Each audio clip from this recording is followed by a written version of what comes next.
Անդրադարձ եղավ նաև մարտի 1-յան զանգվածային անկարգությունների վերաբերյալ հարուցված քրեական գործի շրջանակներում ձերբակալված եւ կալանավորված անձանց իրավունքներին վերաբերող 1609 բանաձեւի դրույթին։ Այստեղ կարևորում է բազմաթիվ անգամ դատախազի հետ խոսել եմ, որպեսզի մենք ղեկավարվենք քրեական օրենսդրությամբ, որպեսզի քաղաքական որոշումներ չկայացնենք, որպեսզի բոլոր այն մարդիկ, ովքեր ծանր հանցագործություններ են կատարել, ստանան օրենքով նախատեսված պատիժը։ Եվ բոլոր այն խոսակցությունները քաղաքական բանտարկյալների մասին որևէ քննիչի չպետք է անհանգստացնի։ Դա քրեական գործերի հետ որևէ առնչություն չունի։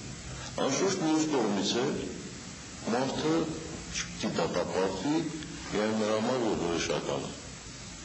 Մարդը չպետք է դատապարտվի մտքերի համար, բայց հասարակական անկարգություններ են եղել են զոհեր, եւ